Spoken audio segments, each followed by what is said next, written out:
We are going to continue our series on The Bible Explains, Part 255. Today, we're going to continue our mini-series within the big series of The Bible Explains, entitled, Your Next Season is Coming, Part 34. Let's commit this first to the Lord. Let us pray. Our dearest Father in heaven, we are so very thankful for how you have gathered us today. This is a beautiful day. This is the day that you have made. We will rejoice and be glad in it. Thank you for these beautiful people who came here today to worship you. And thank you for the wonderful time of praise and worship. Thank you also for the beautiful people who are joining us online. We commit to you this time, and it is our prayer that everything that will be said and done today, all by your grace, for your glory, we pray in the name of Jesus, our Lord and Savior, by the power of the Holy Spirit. And everybody would just simply say, Amen. Palakpakan po natin ang Panginoon. Praise God. Today, we're going to talk about Malachi. Who is Malachi? Malachi was the last prophet of the Old Testament, ministering around 430 to 400 BC after the rebuilding of the temple in Jerusalem. He confronted spiritual apathy, corrupt worship, and covenant unfaithfulness while pointing to the coming Messiah, the future renewal. Having said this, allow me to share with you today two things that happen when grace moves you from apathy to renewal. Let's begin. Number one, grace awakens your spiritual apathy. Sa wikang Pilipino, ginigising ng biyaya ang pusong walang spiritual na pakialam. Malachi ministered after the temple had been rebuilt. Yet the people's heart had drifted far from God. Worship continued externally, but spiritually the nation had become apathetic. Kung kayo po'y mapunahin at magiging mapagmasid, marami na po tayong tinalakay ng mga propeta dito po sa series na ito. Ang iba po ay bago ang Babylonian invasion, bago po nasira ang templo. Ang iba po mga propeta ay habang nakatiwangwang ang templo sa kondisyon. At ang ibang propeta naman po ay pagkatapos ng invasion. Merong pong pre-exilic, merong pong during exile, at meron pong post-exilic, pagkatapos po ng exile. Si Malachi po ay propetang ginamit ng Panginoon sa panahong naitayo na ang templo.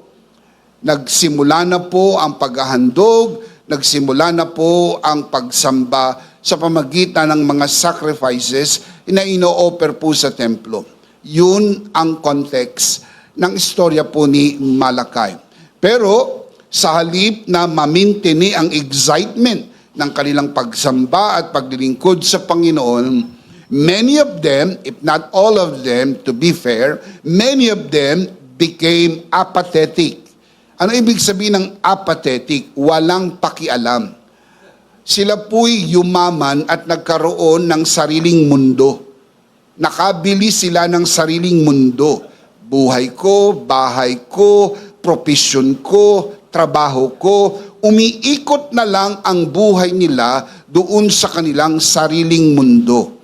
Tulad din sa panahon natin ngayon, may mga tao pong nakabili ng sariling mundo, walang pakialam kung ano ang nangyayari. Ang mahalaga lang sa kanya ay ang buhay niya, pera niya, investment niya, savings niya, bahay niya, properties niya, pamilya niya, asawa niya, mga anak niya, so forth and so on. Ang mga ito hindi naman po mali na magkaroon ka ng mga damdamin tungo dito. Pero kung ito na lang ang mundong ginagalawan mo at wala ka nang pakialam sa bagay na mas mahalaga at mas pangmatagalan, you miss the whole point. Sapagkat nakatuon ka na lang sa mga bagay na may hangganan. Ang mga bagay na material, ang mga bagay na nakikita ng mata. Nang sabi sa Biblia, ang lahat ng bagay na nakikita ng mata ay pansamantala. Kung minsan pansamantagal, pero hindi po pang walang hanggan. That is the real condition in the time of Malachi. People became apathetic. In fact, the prophet Malachi even said, the whole nation of you, ang buong bansa collectively became so apathetic, spiritually speaking. Though God declared, I have loved you, Malachi chapter 1 verse 2, the people questioned His love, corrupt worship, and dishonoring God in their giving revealed a deeper problem, a heart disconnected from covenant relationship with God. Mas malalim ang problema kaysa po sa nakikita natin na kanilang kapabayaan o walang pakialam sa mga bagay na espiritual. The bigger problem is the heart problem. Actually, it's always been said, the problem of the heart is the heart of the problem. Sapagkat ang puso ng tao ay tinangay ng kamunduhan. Natatandaan po natin sa ating mga talakayan na bago na itayo ang templo, sila po, mga kapatid, ay bihag doon sa Babylonia for 70 years. Bago muling naitayo. Naitayo ang templo sa panahon ni Solomon. Pero dahil po sa pananakop, invasion ng Babylonian Empire, sila po ay sinalakay, maraming namatay, at sinira ang templo. At tinangay na bihag ang mga natirang buhay, at sila'y dinala sa Babylonia for 70 years. Walang pag-asa sa kanilang kaisipan na sila'y muling makakabalik sa kanilang tinubuang lupa. Lalo't isipin man lang na muling matatayo ang templo at sila'y muling makakapanambahan sa kanilang Diyos. Pero ang biyaya ng Diyos ay naranasan po nila sa kabila ng kanilang mga pagsuway, sa kabila ng kanilang mga kakulangan, ay muling ibinalik ng Diyos ang mga Hudyo sa kanilang tinubuang lupa na ibalik uli ang bagsak na pader ng Jerusalem. Ito'y naitayo muli sa panahon ni Nehemiah. Muling naitayo ang bagsak na templo sa panahon po ni Haggai at panahon ni Zechariah, as we have studied. Now, sa panahon na po ni Ezra, tayo na ang templo at gusto nilang ipanauli ang sistema ng pananambahan. Dinapuan ang mga tao ng kaisipang maging matamlay. Ang kaisipan na, hayaan nyo na lang sila. Magsimba na lang tayo pagka may time. Pagka gusto natin, pag hindi busy, magbigay na lang tayo pag may sobra. Pagka medyo nabayaran na natin lahat ng obligasyon, tapos may natira pang kaunti, magbigay na lang tayo. Ang kaisipang katulad noon, hindi man eksaktong kagaya ng sinasabi ko, pero nahawig doon ang kaisipan ng konteksto sa panahon ni Nehemiah. And you need to understand that this is a heart problem. But before we proceed, let me just first address the controversy or the controversial issue of tithing discussed in the book of Malachi. Alam ko po na marami po sa inyo, kundi man lahat, ay galing po sa ganitong kaisipan bago nyo natagpuan ang grasya.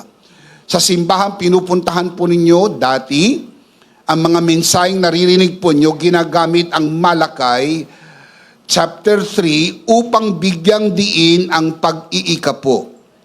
At ito'y may kasamang banta, may kasama ring pangako, na kapag ikaw ay nag-ikapo, bubuksan ang mga bintana ng langit. Remember that? Ibubuhos ang pagpapala na walang sapat na silid na paglagyan. Napakagandang pangako, ano po. At kung hindi mo naman ito gagawin, meron pong nakakatakot na banta. Darating ang sumpa.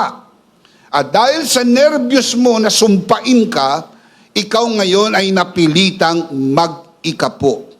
Pikit matang niyakap mo ito, sinusunod mo hanggang sa single centavo. Kaya makakakita po kayo ng mga nag-iikapo na may butal pa hanggang sa sentimo. Dahil sa nervyos nila na baka kwentahin ng Diyos yung kanilang sweldo, kwentahin ng Diyos ang kanilang kinita, at hindi sila makapasa doon po sa pamantayan ng pagbibigay ng ikapo, ay sumpain ang kanyang pamilya.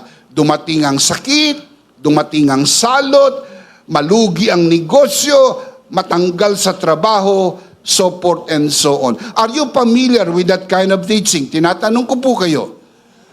Narinig nyo na po yan ang paulit-ulit na doon sa mga nanonood sa broadcast, paulit-ulit na po nilang naririnig yan, at meron pa ring mga natitira na ilang mga pastor na nabubuhay pa, na ganyan ang turo na may kasamang pananakot, may kasamang condemnation, may kasama po na pagbabanta, na pag hindi ka nag-ikapo, base po sa Malakay 3:10, ikaw ay sinumpa. Minsan, tinatawag pa nitong ikaw ay magnanakaw. Dahil ang sabi po sa Malakay 3:8, ninanakawan ninyo ako. 3:9, paano? Sa pamagitan ng mga ikapo. Ang madalas naririnig ng mga panahong iyon, kung hindi mo ibigay ang iyong ikapo, ikaw ay magnanakaw. Napakabigat naman sa loob tanggaping ikaw ay magnanakaw. Kaya ang sabi, paano ka namin ninanakawan? Sa pamagitan ng ikapo. Kaya para huwag kang maituring na magnanakaw, pikit mata, kahit mabigat sa loob, ibinibigay mong iyong ikapo. Natatandaan niyo po ba mga panahon na yan? Pikit mata, kahit na hirap ang loob mo, sapagkat kailangan dahil natatakot ka na ikaw ay tawaging magnanakaw. Tapos sinabi pa ng pastor, may magnanakaw bang ligtas? Ang mga magnanakaw ay ibubulid sa dagat-dagatang apoy. Na kung hindi ka mapanuri, may kaugnayan ang ikapo sa kaligtasan mo. Na kapag hindi mo ibinigay, magnanakaw ka at ikaw ay hindi ligtas. Di man direktang sinasabi na pag di ka nag-ikapo, hindi ka ligtas, pero yun ang ibig sabihin. Dahil pag di ka nagbigay ng ikapo, ikaw ay magnanakaw, at may magnanakaw bang ligtas? At saan dadali ng magnanakaw? Sa dagat-dagatang apoy. For so many years, ikaw ay bilanggo ng ganitong maling katuruan. Kaya nang dumating ang grasya, naliwanagan ng iyong kaisipan, naintindihan mo ang pagpapala at pabor ng Diyos sa iyong buhay. Mapagpalaya po ba ang mensahe ng biyaya? Palakpakan natin ang Panginoon. Praise God. Pero dahil tayo po ay nasa Book of Malakay at pinag-uusapan na rin lang naman natin ito, maganda rin po na ating pag-usapan at talakayin natin itong kontrobersya na ito. Let's begin with our discussion regarding this. There are two kinds of tithing recorded in the Bible. I want to say that again. There are two kinds of tithing recorded in the Bible. How many kinds? Two kinds. Ang una po ay ang tinatawag pong Melchizedekian tithing discussed in Genesis 14, at may tinatawag na Levitical tithing discussed in Malachi 3. You see, yung iba po ang alam isang klaseng tithing lang. Dalawa po yan. Meron po sa Genesis 14 at meron po sa Malachi chapter 3. Ang madalas lang po na naririnig natin ay ang Malachi chapter 3. But how many kinds of tithing? 2 kinds. Ano po yung una? Melchizedekian tithing. Ano po yung pangalawa? Levitical tithing. Kung kayo po ay mag-aaral ng salita ng Diyos, mapapansin ninyo ang tithing ay connected sa priesthood. Kapag may priesthood, merong tithing. Melchizedekian tithing is under the order of Melchizedek, the high priest. Si Melchizedek, ang high priest, mayroong tithing recorded in Genesis 14. While Levitical tithing is under the order of Levitical priesthood with Aaron serving as the high priest. Kung paano meron dalawang tithing, meron ding dalawang priesthood. Melchizedekian priesthood at tinatawag na Levitical priesthood. Listen and listen carefully. Malachi 3:10 is not for us today. And I will give you 3 reasons. You have to write it down and you have to mark this because this is very important. Upang kung sakali marinig nyo po yung mga pagtuturo ng ibang mga pastor sa television man, sa internet broadcast man, sa pamagitan man po ng mga pagtuturo sa simbahan, at least alam natin how to refute, labanan ang ganyang mali na katuruan. Malachi 3:10 is not for us today for 3 reasons. Number 1, because it is for the Jews under Levitical priesthood. Ang mga Hudyo ay napapailalim sa Levitical priesthood, kaya yung Malachi 3:10 ay Levitical priesthood. I'll show you the verse. Malachi 3:10, letter A, the first part of the verse. Bring the whole tithe, not part of the tithe, the whole tithe. Bring the whole tithe into the storehouse. Saan dadalhin ang tithe? Sa storehouse. Ang Tagalog ng storehouse, kamalig. Kamalig. Anong inilalagay sa kamalig? Mga inani. Tama po ba? Yung mga inani dadalhin sa kamalig. And it makes a lot of sense. Why? Look at the purpose. That there may be food, where? In my house. Ang ika po ng Malachi 3:10 ay pinapadala sa kamalig para magkaroon ng pagkain sa bahay ng Panginoon. Bakit? Kailangan natin maintindihan bakit. Sapagkat mayroong mga kumakain sa bahay ng Panginoon na kailangan dalhin ang buong ikapo doon sa kamalig.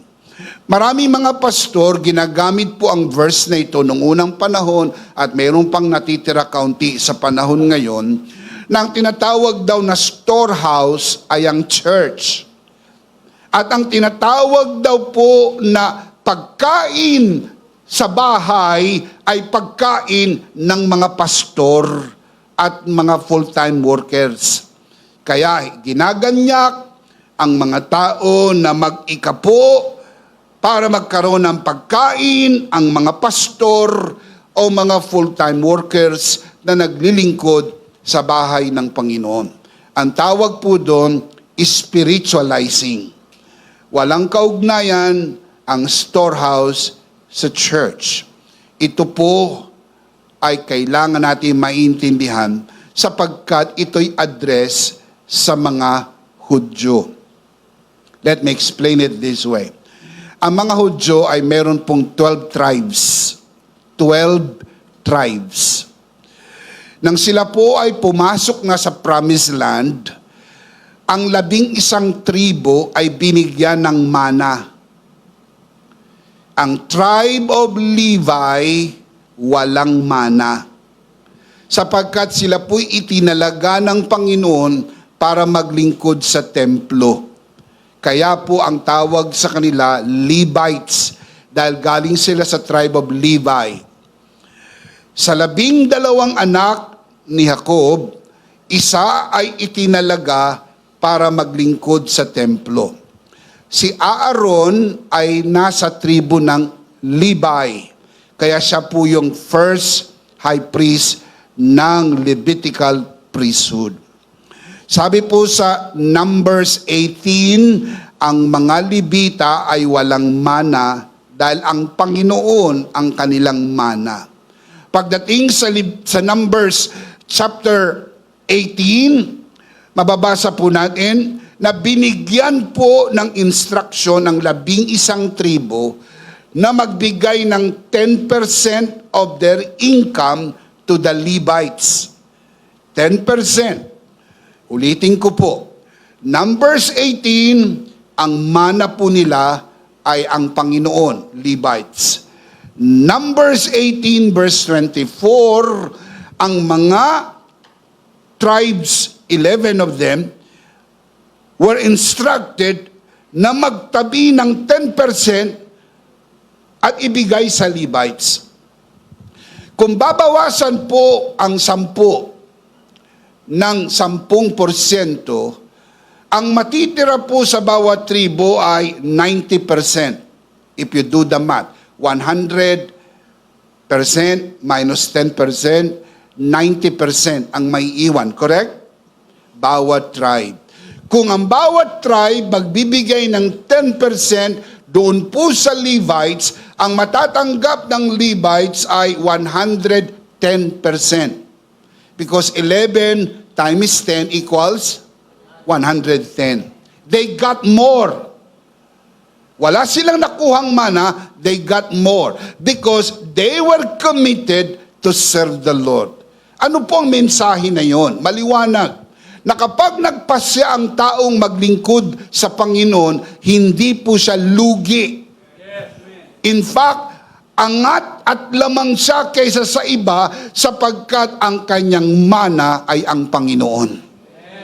Yun yung mensahe. Hindi sila pantay-pantay. Lumamang ang Levites dahil bawat sa kanila ay binigyan ng mana. Pero sa suma total, mas maraming nakukuhang Levites because they were chosen to serve the Lord. Balikan natin ang Malachi 3:10. Bring the whole tithe. The whole tithe. Where? Into the storehouse. That there may be food. Where? Pagkain ito ng mga Levita. Kasi pag hindi po sila mag-tithes, walang kakainin ng mga Levita, mamamatay ang mga Levita, walang maghahandog ng kanilang mga handog sa templo, dahil hindi sila pwedeng maghandog. Ang pwede lang maghandog ay mga Levita, at kung hindi sila kakain, mamamatay, at kung sila'y mamamatay, walang magtatrabaho sa templo, and the whole nation is under curse. Now you understand why it is an obligation. Kaya mababasa nyo sa Old Testament, pay your tithes. It is just like a spiritual tax. You have to pay your tithes. Sapagkat ito ay kailangan nilang gawin para mabuhay ang mga naglilingkod sa templo. Parang sa panahon natin, di ba, nagbabayad kayo ng buwis sa gobyerno para yung gobyerno magampanan ang kanyang responsibility sa kanyang nasasakupan. Well, sabi ng iba, nagbabayad naman ako ng tithes. Pero hindi naman nila ginagamit ng maayos. And that is their responsibility. Responsibility po yan ng mga Levites because they're accountable to God. Sabi naman ng iba, nagbabayad naman ako ng buwis, pero kinukurakot lang ng mga politiko. Well, that is their responsibility because that is the responsibility of the government to use it properly, and it is your responsibility as a citizen to pay your tax or taxes.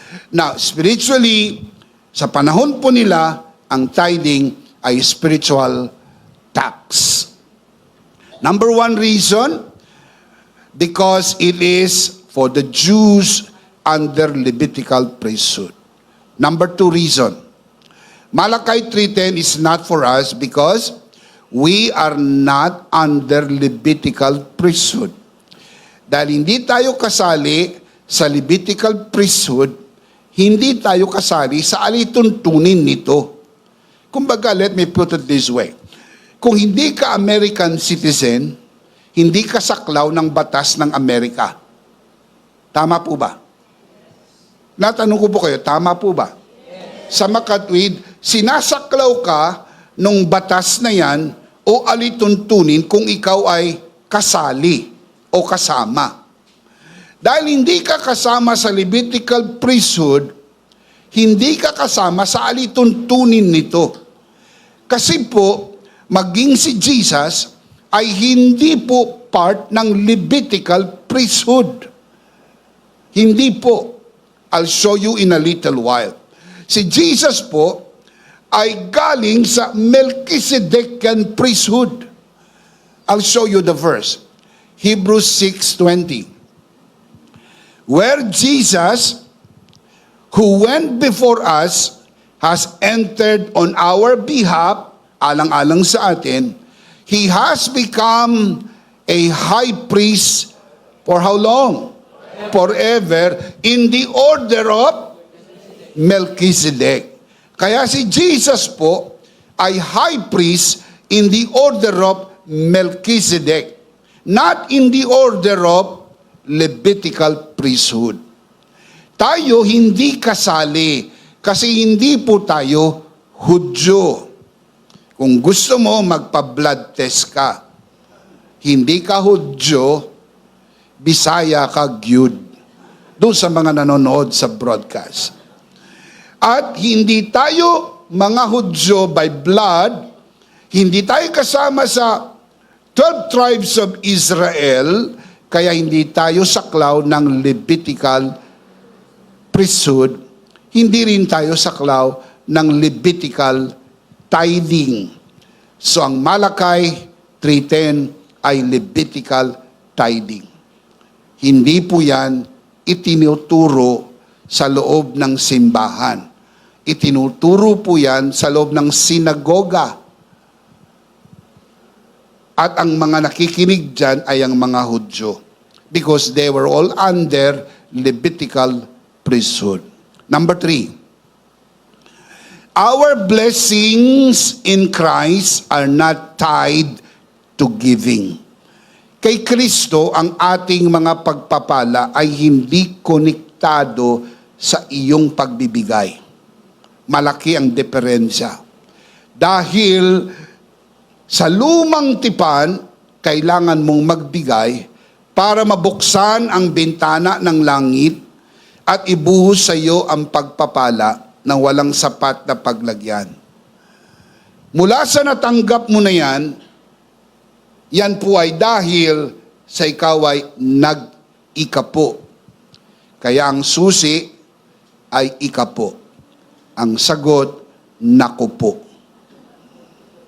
Lumalabas na pag di ka nag-ikapo, hindi mabuksan ang mga bintana ng langit. Wala kang matatanggap. Kaya para makatanggap ka, kailangan mong buksan ang mga bintana. Anong susi? Pag-iikapo. Yun po ang kadalasang naririnig na turo labas sa mensahe ng biyaya.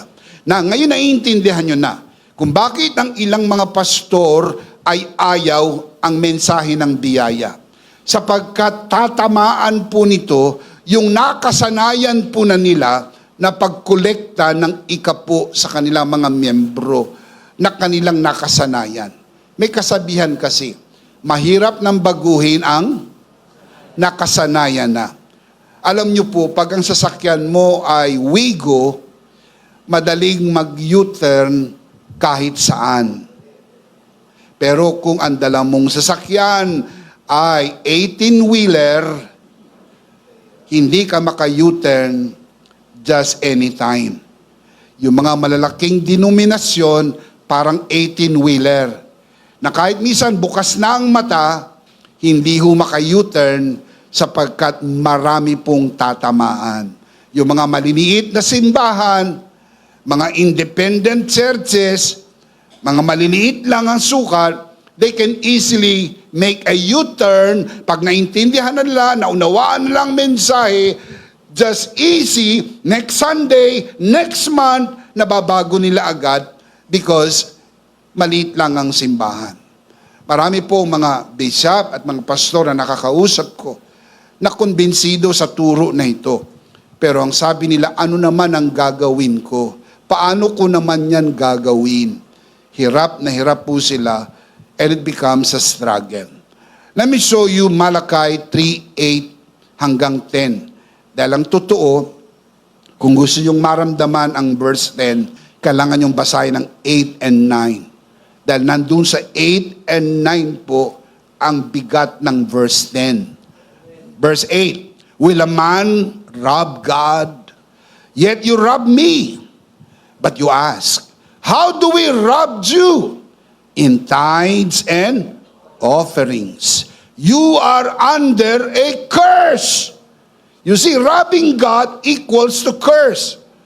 The whole nation of you, tell me why? Because you are robbing me. And how do we rob you? By not giving your tithes and offering.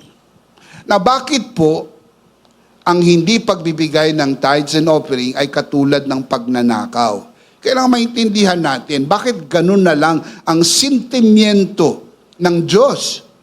Sa pamagitan ni Propeta Malachi, ninanakawan ninyo ko. Kaya sabi nga ng mga tao, paano ka namin nanakawan? Paano ka namin nanakawan? Sa pamagitan ng hindi pagbibigay ng tithes and offering. Let me show you why. Leviticus 27 verse 30. This is the reason why. A tithe of everything from the land, whether grain from the soil or fruit from the trees, belongs to the, and it is what? Holy. Ang tawag po sa tithes, belong to the Lord, and it is holy. Ano ba ang definition ng pagnanakaw? Pag kinuha mo ang hindi sa iyo. Now you understand why God calls it robbing or stealing. Kasi inangkin niya. Leviticus 27:30, the tithe of everything you have belongs to me. And it is holy to me, says the Lord. Kaya po mayroong sense ang Malachi 3:8 hanggang 9. Now, let's look at verse 10. Bring the whole tithe. The whole tithe, not part of it. The whole tithe. Tell me where to bring. Into the storehouse. Tell me why. Why the whole tithe should be brought to the storehouse. Tell me why. That there may be food in my house. Look at the next line. And this is what people love the most. Test me in this, says the Lord Almighty. And see, if I will not throw open the floodgates of heaven and pour out so much blessing that you will not have enough room for it. See? Apakagandang pangako. Bubuksan ang floodgates. Alam nyo naman po ang floodgates. Sa ibang salin kasi windows mga bintana ng langit. Pero dito, floodgates. Alam niyo po ibig sabihin ng floodgates. Di ba kapag may dam, tapos may floodgate, pag binuksan po ang floodgate, rumaragasa ang tubig.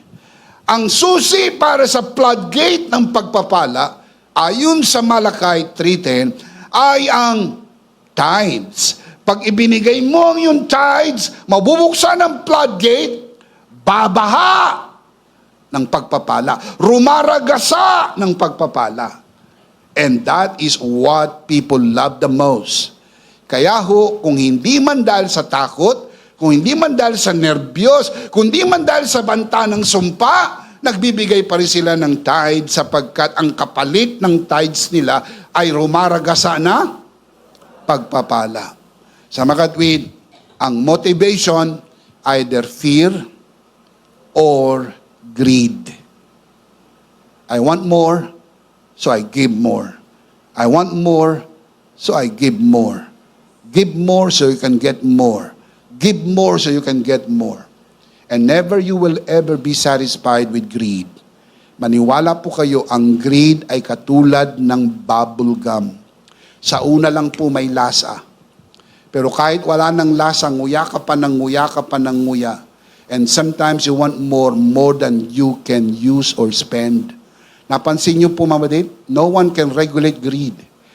There was a time, ang nakawan sa gobyerno ay libo-libo lang.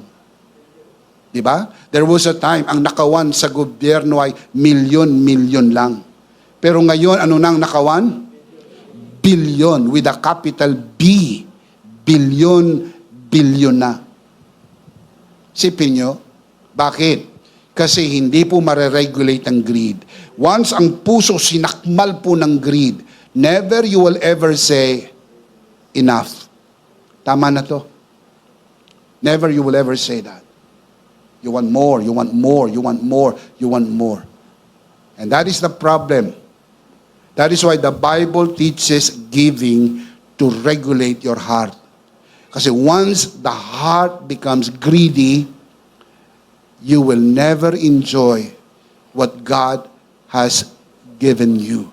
Gusto ng Panginoon, ma-enjoy lang natin ito, gaano man kaunti, gaano man karami, pansamantala lang naman ito. Ang pinakamahalaga ay ang buhay na walang hanggan sa piling ng Diyos magpakailan-kailan pa man. Can you say amen? Ephesians 1:3, ito ang pagpapalaan natin kay Kristo. Praise be to the God and Father of our Lord Jesus Christ, who has blessed us in the heavenly realms with every spiritual blessing in Christ. Pinagpala na, hindi pa. Mahina ang sagot. Pinagpala na o hindi pa? Ang pagpapala po sa verse na ito ay walang kaugnayan sa iyong pagbibigay. Ang pagpapala sa verse na ito ay dahil ikaw ay nakay. Kung ikaw ay nakay Kristo, pinagpala na, hindi pa. Kaya ang teaching po sa grace, hindi ka nagbibigay para pagpalain. Nagbibigay ka dahil ikaw ay itaas sa kamay ng mga pinagpala ng Panginoon. Palakpakan natin ang Panginoon. Praise God. You see, that is one of the biggest difference ng giving under grace. Ikaw ay nagbibigay hindi para pagpalain. In fact, kaya ka nga nakakapagbigay dahil ikaw ay anong nauna? Inhale o exhale? Inhale muna. Wala kang exhale kung walang inhale. Ikaw muna ang pinagpala at saka ka nakakapagbigay. Kaya ka nakapagbigay dahil ikaw ang unang pinagpala. So naiintindihan dapat natin, hindi ka magbibigay para pagpalain. Nagbibigay ka dahil ikaw ay pinagpala na. Yan po yung ikaw ay na kay Kristo. Yan dapat ang teaching under grace. Under grace, it should be, in Christ, I am blessed. And because I am blessed, I want to give. Can you say amen? 2 Corinthians 8:9. The Apostle Paul writes, for you know the grace of our Lord Jesus Christ. Biyaya niyo ito sa atin, the grace of our Lord Jesus Christ. That though He was rich, yet for your sake, what happened to Him? He became poor. What is the purpose why He became poor? So that through His poverty, you might become rich. Inako ni Kristo ang ating kahirapan upang sa kanyang paghihirap, guminhawa ang ating buhay. Kalooban po ba ng Diyos guminhawa ang ating buhay? May mga bumabasa ng verse na ito, ini-spiritualize. Ang tinutukoy daw po dyan na pagpapala at pagyaman ay spiritual. Mali po. Ang paghihirap ni Kristo ay hindi lang po spiritual. Ang kanyang paghihirap po ay physical, material at pinansyal. sa kanyang paghihirap para tayo'y guminhawa sa buhay. Saan ipinanganak ang ating Panginoon Kristo nung siya'y magkatawang tao? Sa mamahaling ospital o sa sabsaban? Mahirap na lugar o mayamang lugar? Mahirap na lugar. Tiniis ni Kristo. Siya'y namuhay. Walang sariling bahay, walang sariling sasakyan, hindi signature ang kanyang mga damit. In fact, sabi sa Bible, siya'y mahirap pa sa daga, dahil ang daga may lungga, ang ibon may pugad, ang anak ng tao walang matulugan. Bakit tiniis lahat ito ni Kristo? Para iligtas tayo? Hindi ho requirement yun para iligtas tayo. Ang requirement lang para iligtas tayo ay ang pagbububo ng dugo. Without the shedding of blood, there is no forgiveness. Ang dugo ni Kristo ay walang dungis, malinis. Once ito'y itinigis sa krus ng Kalbaryo, ligtas na tayo magpakailan-kailan pa man because of His sacrifice. Walang kaugnayan po yun kung may kotse siya, may bahay siya, may condominium siya, maganda ang kanyang suot, kumakain siya ng masarap. Nothing to do with it. Pero ang kanyang kamatayan nagbigay sa atin ng kaligtasan. Ang kanyang mahirap na pamumuhay ay nagbigay sa atin ng kaginhawaan.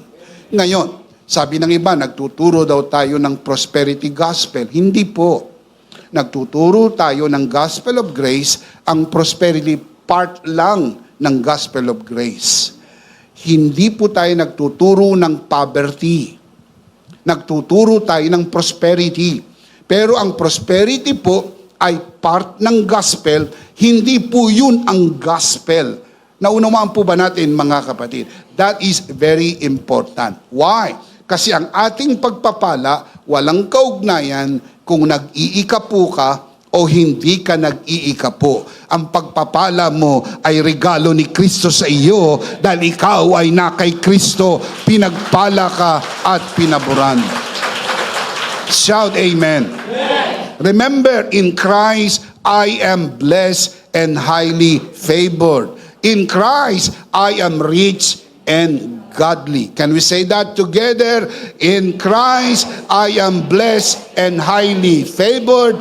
In Christ, I am rich and godly. Do you believe that? Amen. Remember, it only happens to those who believe. How many believers we have today? Amen. Palakpakan po natin ang Panginoon. Praise God. Now, let's see them again. Tignan natin ang 3 reasons why Malachi 3:10 is not for us today. 3 reasons. Basahin natin. Malakas, sabay-sabay. Ready? Number 1 reason. It is for the Jews under Levitical priest. Number 2. We are not under Levitical priest. Number 3. Our blessings in Christ are not. So at least alam natin from the teaching of the Word of God, rightly dividing the Word of God, that Malachi 3:10 is not for us today. This does not mean that we do not give our tithes and offerings. We do. I do. It simply means that we give the grace way, the Melchizedekian way. Melchizedekian way. Hindi po nangangahulugan ito na walang tithes and offering under grace. Meron. Kaya lang ang tawag dito, Melchizedekian tithing. Hindi tayo under ng Levitical priesthood, pero under tayo ng Melchizedekian priesthood. Dahil ang ating pong high priest ay si Jesus, at si Jesus po ang Melchizedek, in the order of Melchizedekian priesthood, and we are under Jesus, so we give our tithes based on Melchizedekian way. Merong nagtanong sa akin, Bishop, under grace, do I still need to give tithes? Magbibigay pa po ba ako ng ikapo? Ako ngayon nasa ilalim na ng grasya. Tinanong ko siya, bago ka ba nakakilala sa grasya, ikaw ay nagbibigay ng tithes? Ang sabi niya, opo, faithfully. I faithfully gave my tithes nung hindi ko pa po naintindihan ang grace. So tinanong ko siya pabalik. Sabi ko, why do you think you need to stop now? Bakit palagay mong Dapat ka nang tumigil o parang gusto mo nang tumigil? Sumagot siya sa akin. Sabi niya, dahil wala na ako sa ilalim ng kautusan. Nagustuhan niya yung teaching na wala na siya sa ilalim ng kautusan, kaya hindi na siya kailangan magbigay ng tithes. Meron pong misunderstanding about that. That is why we need to address that. Tithing did not start under the law. You see, that is a misunderstanding. Akala nila ang tithing nag-start under the law. Kasi nga, akala nila dahil komo nababasa sa Old Testament, under the law. Hindi po. Nag-start lang po ang under the law, Exodus 20, the giving of the law. Mula po Genesis hanggang Exodus 19, hindi pa po yun under the law. You may call it under grace, hindi full grace, pero at least under grace because it's not under the law. Ang under the law started Exodus 20, the giving of the law. Tithing did not start under the law. It began 400 years before the law. It also did not begin under Levitical priesthood, but under Melchizedekian priesthood. Ang tithing po nag-start kay Melchizedek, hindi po sa Levitical priesthood. Kaya nga pinakita ko sa inyo, ang purpose ng Levitical tithing, dahil ang tribe of Levites ay walang mana.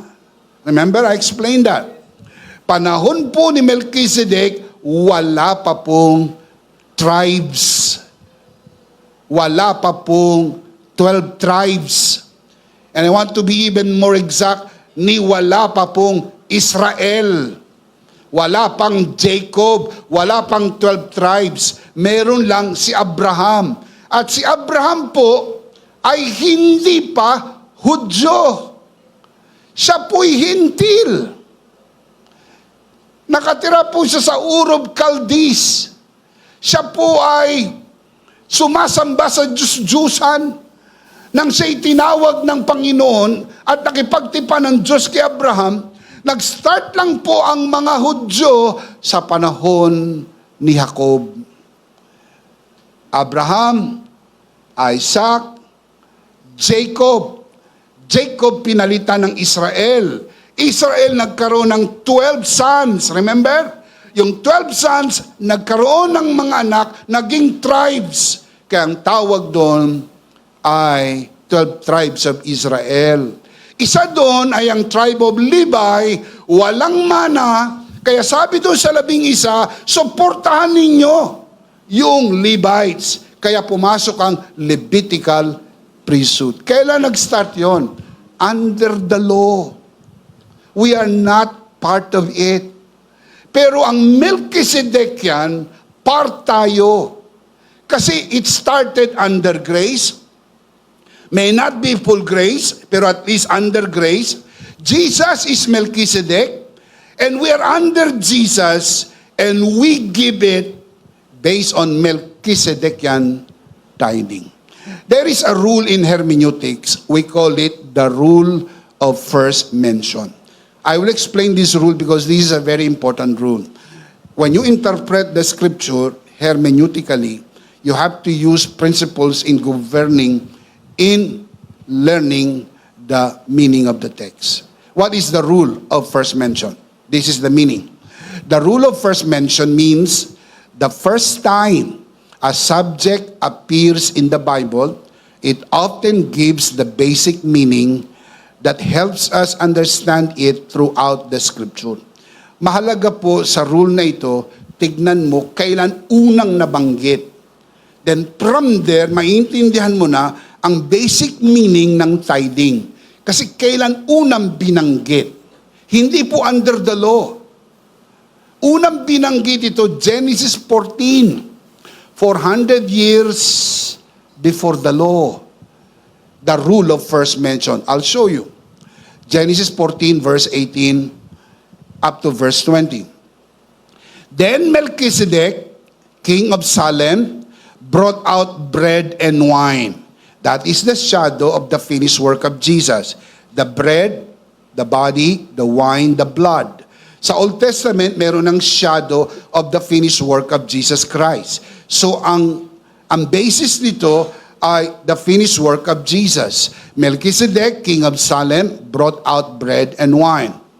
He, referring to Melchizedek, he was priest of God Most High.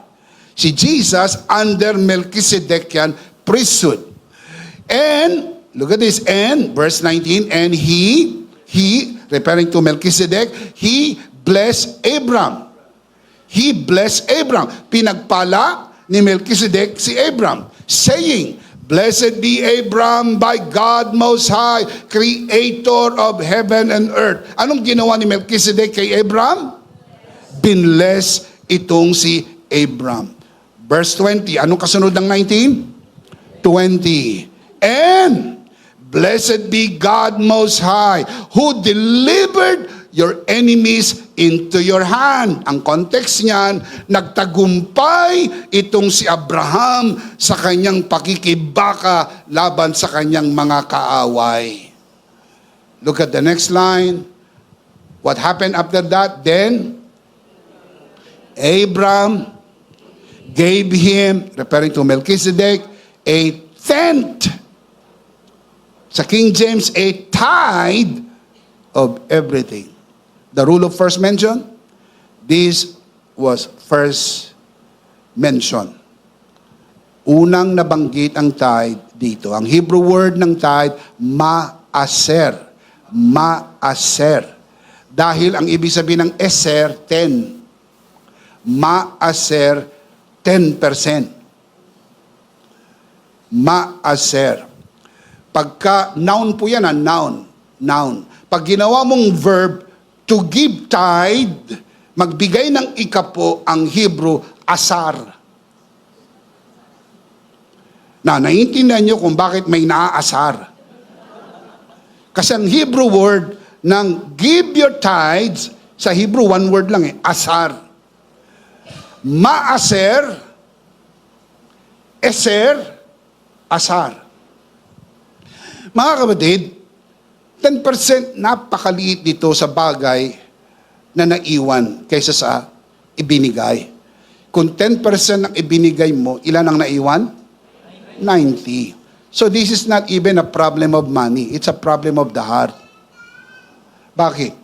Nagiging problem lang naman po ang tithing pag masyado ng malaki. Yun lang naman ang problem. Kung meron kang 1,000, magkano ang sa Lord? 100. Chicken. Ang totoo nga niyan, kung meron kang 1,000, iba can give 200, sometimes they can give 500 out of the 1,000 they got. No struggle.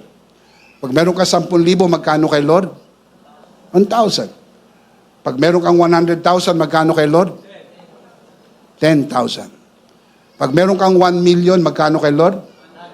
Doon ka nagkaka-problem. Naintindihan niyo po ibig ko sabihin. Pero actually, it's not a problem. It's even a good problem. Dahil dumami eh. Kung ayaw mong lumaki yung tithes, huwag mong paramihin. Sabi mo kay Lord, Lord, huwag mo kong payamanin. Lord, huwag mong taasan ang sweldo ko. Lord, huwag mong dagdagan ang blessing ko. Dahil because it always follows na kapag dumadaki ang pagpapala, lumalaki rin ang iyong tithes. Under Melchizedekian tithing. Not under Levitical tithing. Let me give you the comparison para maintindihan natin. Look up here. I'll show you the chart para kita po natin. You see over here, Melchizedekian and Levitical.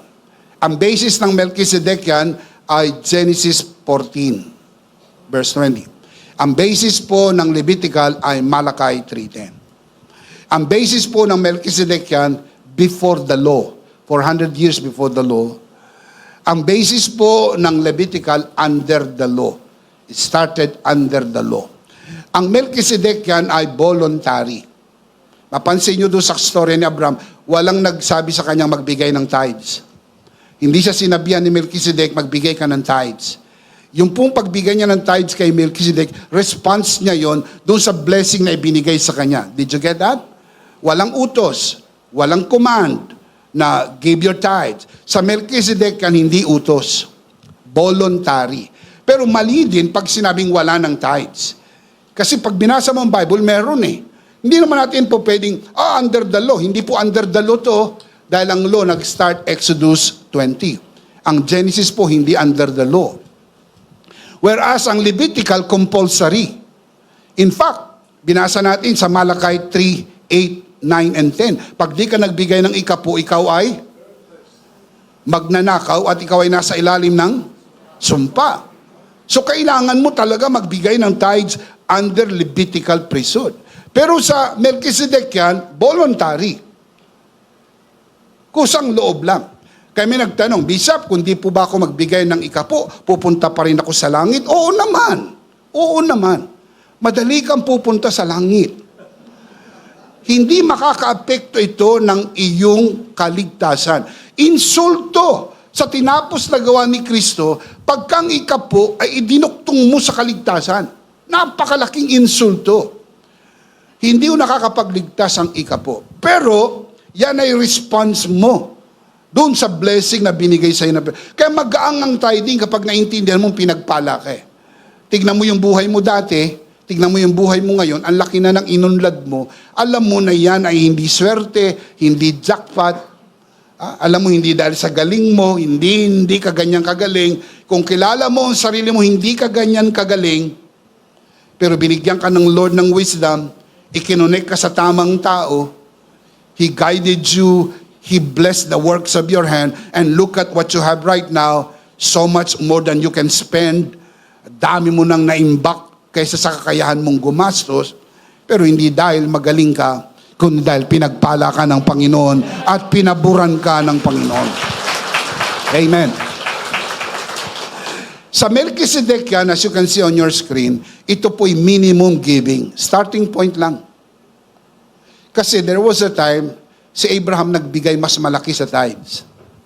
If you know the story of Abraham, ang ibinigay ni Abraham ay ang kanyang anak. Tatanungin ko po kayo, anong malaki? Tithes o yung kanyang anak? Anak. Bakit po nagawa ni Abraham ibigay ang kanyang anak later on? Kasi nasanay na ang puso niyang magbigay. Sasanayin mo po ang puso mo magbigay. Maliit pa lang ang iyong sweldo. Kasi mahihirapan ka pag malaki na. Pag sanay ka mag-ikapo, ikaw ay empleyado pa lang, pag naging milyonaryo ka na, hindi ka struggle. Kasi nasanayan mo na yan eh. Hindi akin yan. Yan ay para sa Panginoon. Yan ay para sa Panginoon. Ibinubukod ko na yan para yan sa Panginoon. Kasi alam mo na yan ay blessing and favor ni God sa iyo. Can you say amen? Amen. Whereas sa Levitical, maximum giving na po yun. Actually, if you study the law, there are 3 kinds of tithing. Pero maximum. Kaya nga kita nyo mga kapatid, ang kanilang giving ay tithes and offerings. Plural. Tithes and offerings. Nagkaroon na po ng study na kapag sinuma po lahat ng kanilang binibigay, umaabot ng 33%. Hindi lang po talaga 10%. 33% ang pumapasok po na ibinibigay nila pag kinuwenta lahat ng kanilang different kinds of tithings under Levitical tithing. Kaya yun ang maximum nila. Dito sa atin, under grace, just a minimum. Starting point. As you grow in the Lord, as you grow in the revelation of grace, as you understand more blessing and favor, you grow also in your giving. And under Melchizedek yan, because you are blessed. Under Levitical priesthood, in order to be blessed. Kaya ka nagbibigay para mabuksan ng floodgates, mapagpala ka. Dito po, under Melchizedek yan, pinagpala ka na muna. Taas sa kamay ng mga pinagpala ng Panginoon. Palakpakan natin ang Panginoon. Praise God. So here's the question. Does Melchizedek still receives tithes today? Bishop, alam ko, sa Genesis 14, tumanggap si Melchizedek ng tithes. Pero hanggang ngayon pa ba, kumukolekta pa rin o tumatanggap pa rin ng tithes si Melchizedek? I need to show you the verse. Kasi kung hindi na siya tumatanggap ng tithes, there is no reason why we need to give. Pero kung tumatanggap pa siya, then we have the reason to give. Look at Hebrews 7:8. I'll show you the verse. Here, repairing on earth, mortal men, referring to Levitical priests, mga mortal men sila, receive tithes. But there, in heaven, there, he, referring to Melchizedek, receives, present tense, receives them, referring to tithes, of whom it is witness that he lives. So kung ang tanong, tumatanggap pa ba si Melchizedek ng ating tithes? Opo. Kasi sabi dyan, receives, present tense. Dahil voluntary, you may want to give or you may not want to give, it doesn't affect your relationship with God. Pero at least it is good for you to know, tumatanggap pa siya, at ang Melchizedekian tithing ay nagwo-work ngayon. Bishop, kung hindi naman po maapektuhan ang ating kaligtasan tungkol po sa pagbibigay ng ikapo, anong magmo-motivate sa tao para mag-ikapo? Love is the greatest motivation of all. Love. Remember, the Bible says, do everything in love. Giving tithes is on the basis of love. Ngayon, hindi maapektuhan ang iyong kaligtasan, pero maapektuhan ang iyong reward. I'll show you. Sa Luke 16, mababasa po ninyo, ang mapagkakatiwalaan sa maliit, mapagkakatiwalaan sa malaki. Ang tinutukoy na maliit po ron ay pera. Kasi pagdating po doon sa susunod na verse, ang sabi po ron, kung hindi kayo mapagkakatiwalaan sa kayamanan ng mundo, sino ang magtitiwala sa inyo sa kayamanan ng langit? See? Affected yung reward sa heaven. Pero hindi po ang salvation. Kasi ang salvation po is not a reward. It is a gift. Now, it is your decision to make whether you give or not. But God still loves you. You will still go to heaven. You're still blessed. Tuloy-tuloy pa rin ang pagpapala dahil hindi naman yung premyo ng iyong pagbibigay. Pero kung maiintindihan mo na ako'y pinagkatiwalaan lang ng Diyos ng kayamanang ito at gusto ko na pagdating sa langit ay pagkatiwalaan niya ako ng kayamanan ng langit, I need to be a good steward of what God has entrusted to me on this side of life. Alam ko po na marami pang tanong sa isip po ninyo regarding this. I'm sure, especially those of you who are watching this broadcast. To know more about this, and even the 5 reasons why we still give tithes today under grace, meron po ko sinulat na e-book. Ang title, Could This Be Your Question About Tithing? If this topic is very, very important to you, at nag-i-struggle ka dito, I suggest you get it. Read it prayerfully and let God speak to your heart. Walang issue ng kaligtasan dito. Ito po ay issue ng iyong pagpapasalamat, pagkilala at pagdakila sa kabutihan ng Diyos sa iyo. Can you say amen? Palakpakan natin ang Panginoon. Praise God. One of the clearest signs in Israel's spiritual apathy during Malachi's time was their neglect of God's house. Their dishonoring of tithes and offerings revealed more than financial failure. It's more than that. It's the issue of the heart. It exposed hearts that had drifted from covenant relationship with God. That is the problem. Ng Malachi chapter 3 verse 8 to 10, diniscuss po doon, it's more than the problem of giving. It is the problem of the heart. Na-drift away na sila. Parang wala na silang pakialam sa bahay ng Panginoon. Wala na silang pakialam sa gawain ng Panginoon. When people lose passion for God, support for His work usually becomes casual, neglected, or burdensome. Pabigat na, pangkaraniwan na lang o napapabayaan na.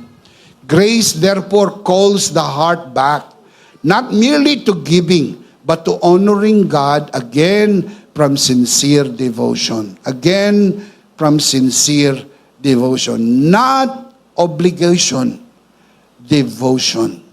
Practically speaking, many believers today can fall into the same condition. Israel experienced in Malachi's time.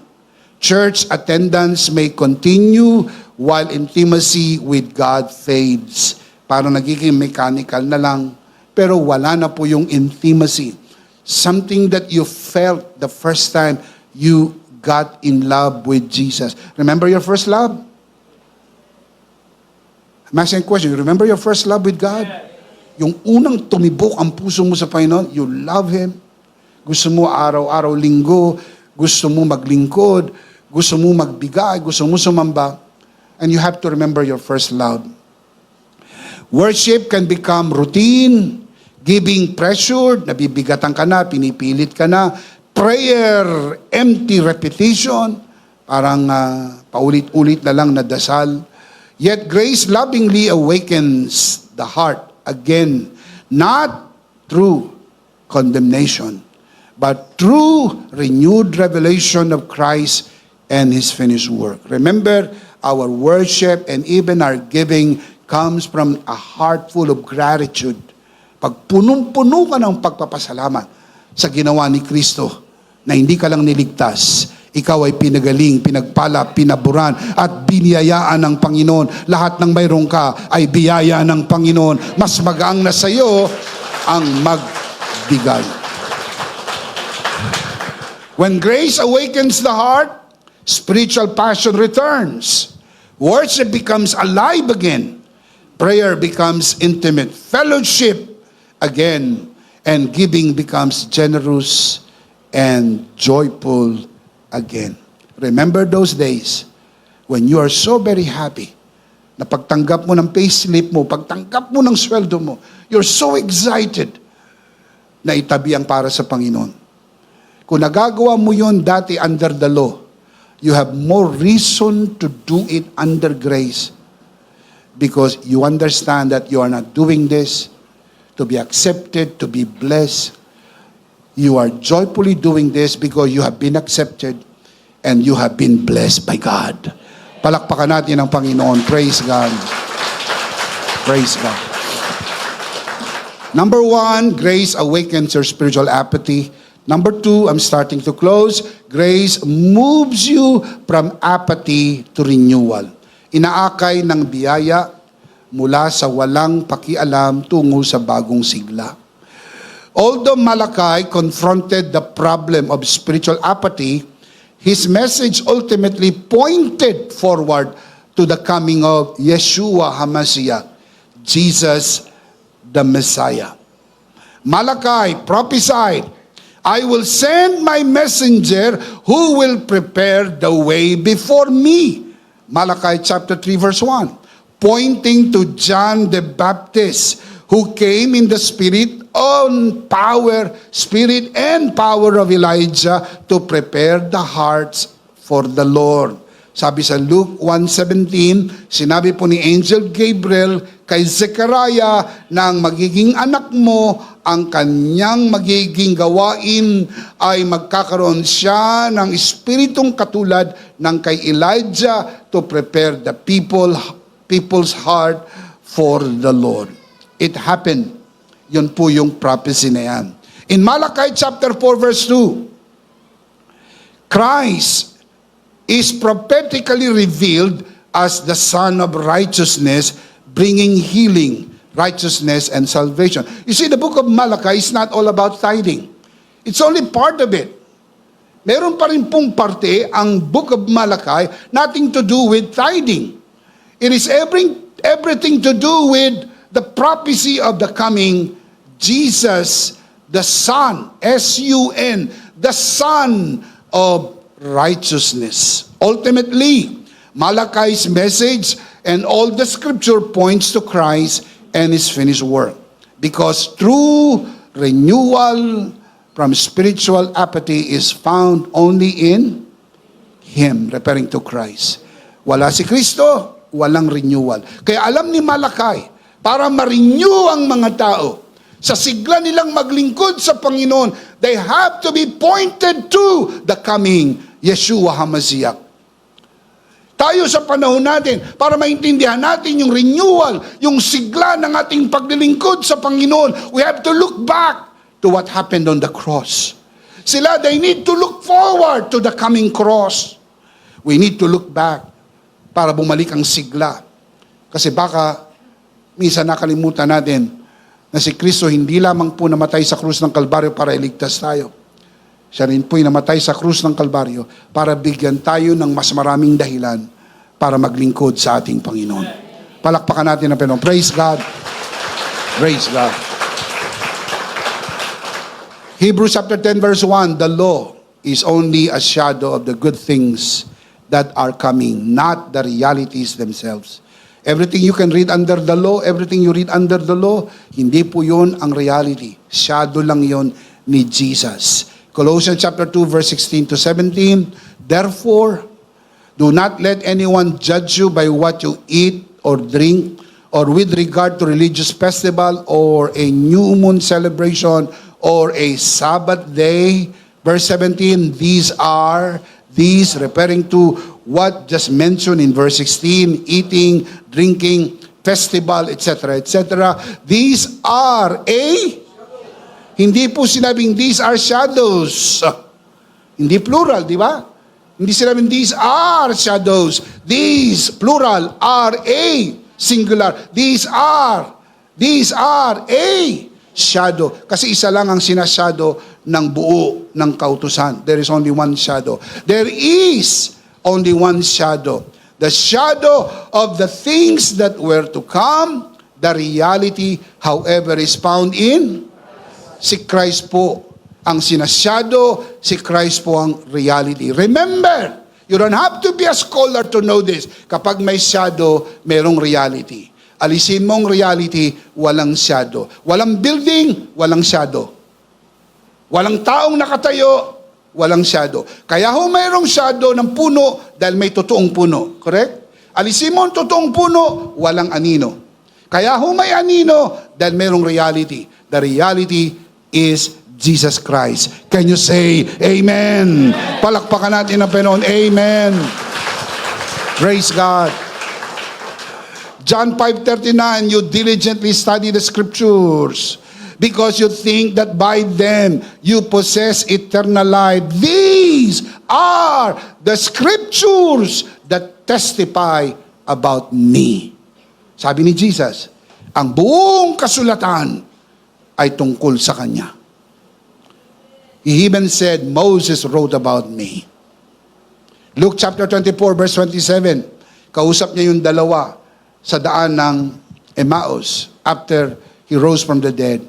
27, and beginning with Moses and all the prophets. How many prophets? All the prophets. He explained to them what was said in all the scriptures. How many scriptures? How many prophets? Beginning with Moses and all the prophets. Sa all the prophets, kasama si Malakay? Come on, kasama si Malakay? All the prophets. How many prophets? How many scriptures? Concerning Himself. All the scripture is all about Jesus. Malakay is not about tithing only. The tithing part is exclusive to the Jews. But the prophecy in the book of Malachi is for us all. It's all about Jesus. Jesus is bigger than tithes. Do not focus on the tithes. Focus on Jesus. Because if you're focused on Jesus, tithing is not a problem. Shout amen. Palakpakan natin ang Panginoon. Focus on Jesus. Amen. Ang tawag po rito, Christ-centered interpretation. Everything must be interpreted through the lens of Jesus Christ. Malachi understood that for people to move from spiritual apathy to renewal, they needed to be pointed to the coming Messiah, Yeshua HaMashiach. That is why his prophecy pointed to Christ as the Son of righteousness with healing in his wings. Malachi chapter 4, verse 2. In the same way, today, spiritual renewal happens when people are pointed to Jesus Christ and His finished work. Pag doon ka nakatuon, hindi yung problema ang tithing. Because Christ is bigger than tithing. Can you say amen? Because only Christ can awaken, restore, and transform human heart. The real problem is the problem of the heart, because the heart of the problem is the problem of the heart. People became so apathetic. Wala na silang pakialam. Anong ginawa ni Malakay? Itinuro niya ang mga tao sa parating na Mesiyas. And even today, some people, some believers, some churchgoers become so apathetic. Wala nang mahalaga sa kanila kundi ang buhay lang nila. So what do we need to do? We need to point them back to the cross, back to the finished work of Jesus. Dahil pag ang puso ay napuno ng paghanga, pasasalamat, papuri at pagdakila sa ginawa ni Kristo sa krus ng Kalbaryo, magiging magaang ang paglilingkod sa Panginoon, magiging magaang ang pagsamba, magiging magaang ang pagbibigay, magiging magaang ang lahat. Shout amen. That is what Malakay did, and I believe that is what we need to do today. Can you say amen? Let's see them again. Two things when grace moves you from apathy to renewal. Let's read them out loud, malakas, sabay-sabay. Ready? Number 1. Grace awakens your spiritual appetite. Number 2. Grace moves you from apathy to renewal. Now let me give you the life application. Very quick. Number 1. Keep your eyes on Jesus, the fulfillment of all Scripture. Keep your eyes on Jesus. It's all about Jesus. When you look at the book of Malachi, it's all about Yeshua HaMashiach. Don't focus on chapter 3, verse 10. Focus on chapter 4, verse 2. The Son of Righteousness with healing in his wings, referring to Jesus.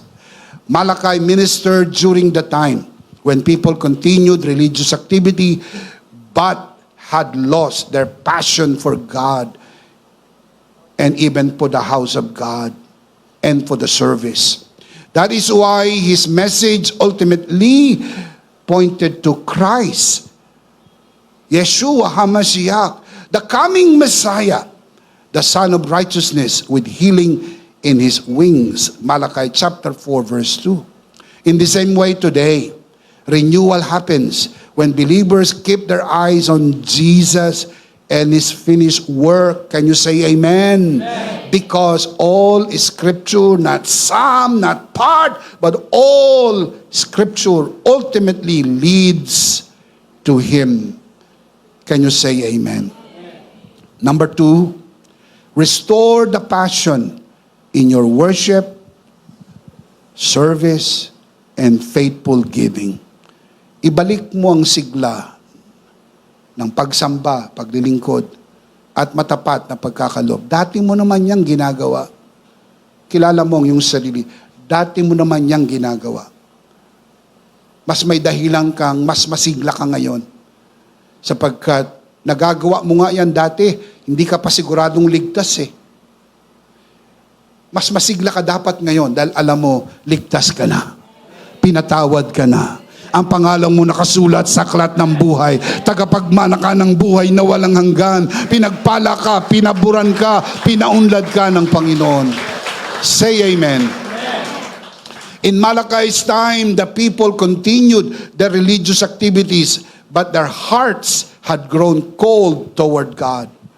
Their worship became routine, their service careless, and their support for God's house neglected. Grace, therefore, calls believers today in a situation the same as what they had to return. Bumalik tayo. Not to empty religion, but to sincere devotion flowing from Christ's finished work. When we remember His grace, what happened? Passion for worship. What else?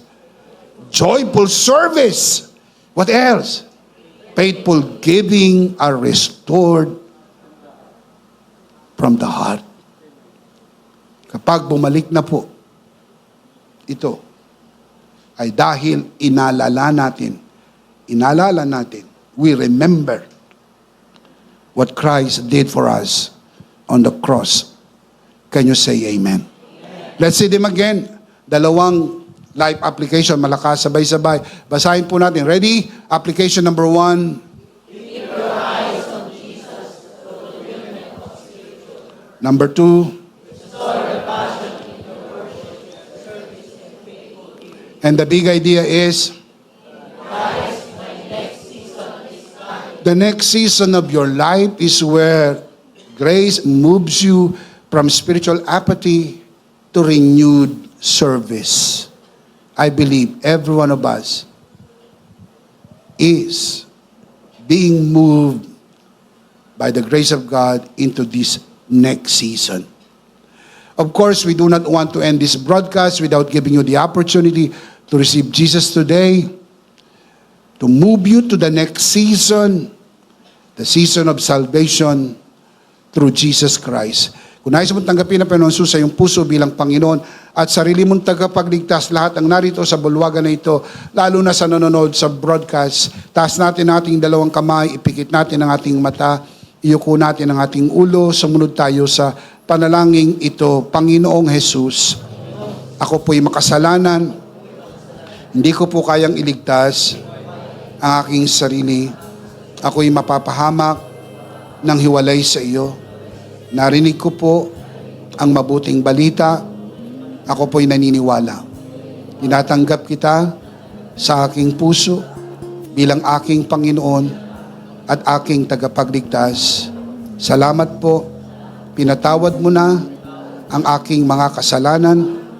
Isinulat mo na ang aking pangalan sa aklat ng buhay. Sa pangalan ng Panginoong Hesus. Amen. Ako na lang po mananalangin, Ama, sa oras na ito, itinataas ko po sa harapan ng sino mang sumunod sa panalangin ng pagtanggap sa unang pagkakataon sa loob ng bulwagan na ito, lalo na sa mga nanonood sa broadcast na ito.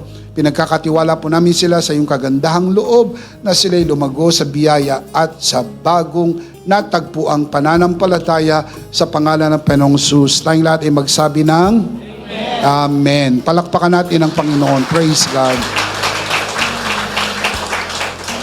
Kunin po natin ang ating communion elements and let's do this together, mga kabiyaya.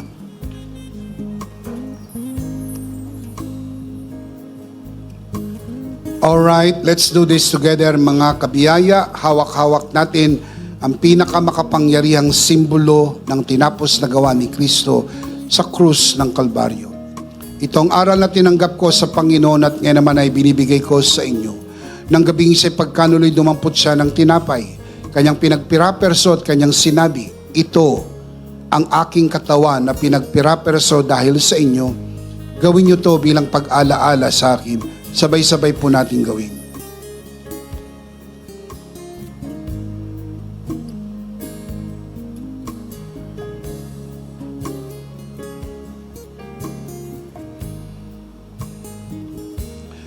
Gayon din naman matapos maghapunan ni kanyang hinawakan ng saro at kanyang sinabi, ito ang saro ng bagong tipan na pinagtibay ng aking dugo. Gawin niyo to bilang pag-alaala sa akin. Sabay-sabay po natin gawin. Ate po itaas ang ating dalawang kamay at sumunod po tayo sa panalangin na ito. Aming Ama, maraming salamat po sa aming Panginoong Jesucristo. Panginoong Jesucristo, maraming salamat po sa iyong banal na dugo na iyong itinigis sa krus ng Kalbaryo. Dahil po dito, lahat ng aming kasalanan ay yun ang pinatawad. Maraming salamat po sa iyong katawan na nabugbog at nasugatan. Dahil po dito, lahat ng aming sakit ay iyon ang pinagaling. Gaya ng nasusulat, sa iyong mga sugat, ako'y magaling na. Ako'y naniniwala, ako'y magaling na. Aking dinideklara, ako'y magaling na. Ako'y malusog, malakas, masigla, pinagpala, pinaburan, at mabubuhay ng mahaba. Sa pangalan ni Jesus, maraming salamat po, Banal na Espiritu, sa iyong kapahayagan, sa mensahe ng biyaya, sa pangalan ng Panginoong Hesus. Amen Amen. Palakpakan po natin si Lord. Praise God. Minsan pa, sabay-sabay, ano po ang big idea? One more time. And please remember, your next season is where grace moved you from apathy to renewed service. Can you say amen? Of course, thank you so much for joining us online. Last of all, if this broadcast has blessed you, and if not asking too much, I would like you to bless this ministry with your love offering so that together we can reach the world with the message of full grace. And from the bottom of our hearts here at EMI, we would like to say thank you for giving to the Lord. We'll see you next Sunday, prayerfully on site, but definitely we'll see you again online. Ako po si Bishop Emmy. Kasama po si Pastor Joe at ang kabuuan ng The Lord's Community and EMI Broadcast. Maraming salamat po. Stay a bit for more announcement. Stay blessed and stay connected. Always remember, in Christ, you are forever. Charito!